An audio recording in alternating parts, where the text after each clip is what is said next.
اسی دولت کے چکر میں گرفتار ہے میرے بھائی۔ غریب آدمی کی یہاں شادی نہیں کرے گی، کیوں؟ ارے یہ کیا کھلائے گا پلائے گا؟ اللہ کے نبی نے اپنے بیٹی کس کو دی؟ نبی کے پاس رشتہ آیا بڑے بڑے امیروں کا، یہاں تک کہ بادشاہوں کی طرف سے محمد رسول اللہ کے پاس نکاح کا پیغام آیا، اللہ کے نبی اپنی بیٹی کا نکاح ہم سے کر دیجئے۔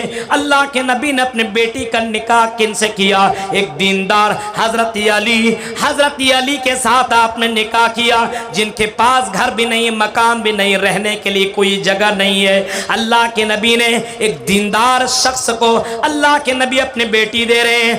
آج ذمہ داروں کی ضرورت ہے کہ اپنے بیٹیاں دیندار لوگوں کو دو، سماج کے اندر دینداری پیدا کرو۔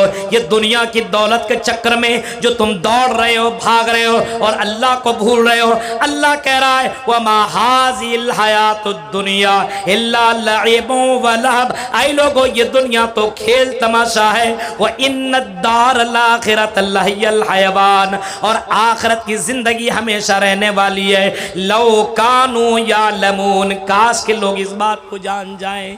اسی وجہ سے اللہ کے نبی صلی اللہ علیہ وسلم نے ایک صحابی جن کا نام حضرت عبداللہ ابن عمر ہے، ان کے کاندھے پہ آپ نے ہاتھ رکھا، اور ہاتھ رکھنے کے بعد آپ نے بڑے پیار سے آپ نے سمجھایا کن فی الدنیا کأنک غریب، اے عبداللہ ابن عمر دنیا کے اندر رہو تو تم اجنبی بن کر کے رہو، او عابر سبیل، یا پھر مسافر بن کر کے زندگی کاٹو۔ اجنبی یا پھر مسافر ایسی زندگی کاٹو گویا کہ تم مسافر ہو، ایسا نہیں لگنا چاہیے کہ دوبارہ تمہیں مرنا ہی نہیں، آئے ہو تو ہمیشہ یہی رہو گے۔ آج دیکھیں بلڈنگ پہ بلڈنگ بنائی جا رہی ہے، گاڑیوں پہ گاڑیاں، بینک بیلنس سے بیلنس، سب کچھ جمع کیا جا رہا ہے، لیکن آخرت کی تیاری نہیں ہو رہی۔ مسجد کے لیے جلسہ ہے اور اس میں بھی سیاست۔ آپ نے جو دیا وہی کام آنے والا ہے، اور لینے والا کیا کر رہا ہے؟ اگر غلط کرے گا تو وہ بھگتے گا، وہ اس کی ذمہ داری ہے، لیکن آپ نے دے دیا، اللہ نے لکھ لیا۔ میرے بھائیوں، آپ کی نیکیوں میں کوئی کمی آنے والی نہیں ہے۔ مسجد کے لیے اگر چندہ مانگا جا رہا ہے تو آپ اتنا چندہ دے دیجئے کہ اللہ کی یہاں جائیے تو باقاعدہ فخر کے ساتھ بولیے کہ اللہ تیرا گھر بن رہا تھا اور تیری گھر کے لیے میرے پاس 100 ہی روپیہ تھا، میں نے 100 روپیہ نکال کر کے دے دیا، شاید کی یاد اللہ کو پسند آ جائے۔ میرے بھائیوں، تو دنیا دار بننے کی ضرورت نہیں۔ دنیا آئی لیکن دنیا لینے کی کوشش نہ کی۔ ایک منظر بیان کر کے میں اپنی بات کو ختم کرتا ہوں۔ آپ نے نام سنا ہوگا سالم بن عبداللہ کا۔ یہ کون ہے؟ حضرت عمر فاروق کے یہ پوتے ہیں سالم بن عبداللہ۔ یہ خانہ کعبہ میں طواف کرنے کے لیے آئے ہوئے ہیں عمرہ کی نیت سے، اور اسے خانہ کعبہ کے اندر ہشام بن عبد الملک بھی خانہ کعبہ کا طواف کر رہا ہے۔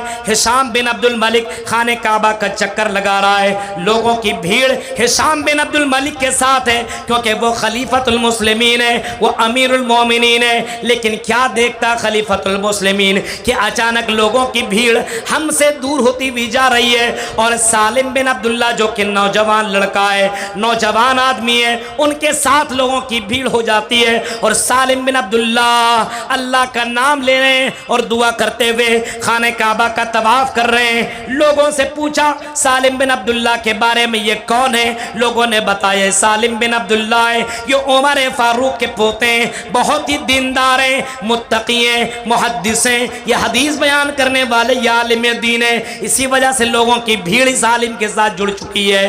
حضرت سالم بن عبداللہ کو جب دیکھا اور غور سے دیکھا تو کپڑے پرانے، جوتا ہاتھ میں لیے ہوئے ہیں، وہ بھی پرانا سا جوتا پہنے ہوئے ہیں۔ امیر المومنین ان کے پاس پہنچے، اور پہنچنے کے بعد کہتے ہیں سلی حاجہ، آئے سالم بن عبداللہ یہ بتائیے کوئی ضرورت تو مانگنا ہے تو مانگ لیجئے۔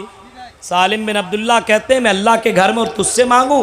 نہیں، مجھے شرم آ رہی ہے، انی استحیی من اللہ ان یسأل فی بیتی غیرہ، مجھے اس بات کی شرم آ رہی ہے کہ میں اللہ کے گھر میں ہوتے ہوئے تجھ سے مانگوں۔ امیر المومنین کو غصہ ہے، میں دے رہا ہوں، لے نہیں رہا ہے۔ خانہ کعبہ سے نکلے، وہاں پکڑا، اے سالم میں امیر المومنین ہوں، اگر تمہیں دولت چاہیے تو بولو، کوئی ضرورت ہے تو بولو۔ امیر المومنین کی سوال کا جواب میں سالم بن عبداللہ کہتے ہیں میری کون سی ضرورت پوری کر سکتے ہو؟ کہنے لگے دنیا کی ضرورت میں پوری کر سکتا ہوں، آخرت کی ضرورت تو میں پوری نہیں کر سکتا۔ سالم بن عبداللہ کا جواب سنو، بواری جور کے لوگوں اور دنیا دار بننے والوں، سالم بن عبداللہ نے کہا ما سألت الدنیا من یملکوہا فکیف اسألوہا من لا یملکوہا۔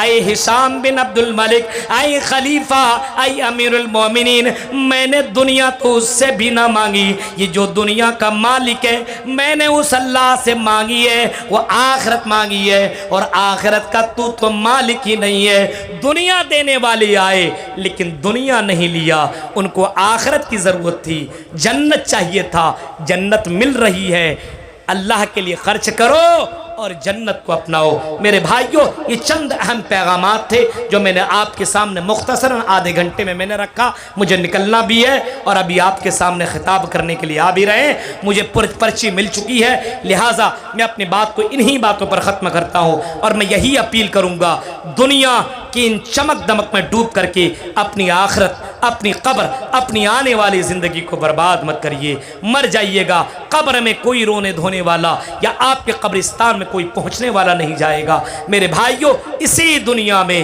اپنی آنے والی زندگی کی تیاری کر لیجئے، اس دنیا کی حقیقت کو سمجھیے، یہ دنیا فانی ہے، دھوکہ دینے والی ہے، یہ دنیا کی چمک دمک میں صحابہ کرام بھی نہیں پڑھے، اللہ کے نبی بھی نہیں پڑھے، سیرت کو آپ پڑھیے، آپ کو پتہ چلے گا کہ لوگوں نے کس طریقے سے دنیا سے اپنے آپ کو بچانے کی کوشش کی۔ ہم دنیا میں ڈوبتے چلے جا رہے ہیں، دنیا میں مت ڈوبیے، دنیا میں جو آپ کا حصہ ہے اس کو آپ لیجئے اور آخرت کی تیاری کرنے کی کوشش کیجئے۔ رب العالمین سے دعا ہے کہ بار الہ جس مقصد کے تحت اس جلسہ کو منعقد کیا گیا ہے، الہ العالمین اس جلسہ کو اللہ کامیابی عطا فرمائے، اور مسجد کے کام میں ہم تمام لوگوں کو بڑھ چڑھ کر کے حصہ لینے کے اللہ توفیق عطا فرما۔ جن لوگوں نے چندہ دیا، اللہ ان کے چندہ کو قبول عطا فرمائے، ان کے تعاون کو قبول عطا فرمائے، دین اور دنیا کے اندر اللہ برکت عطا فرمائے اور اس کے بدلہ جنت الفردوس عطا فرمائے۔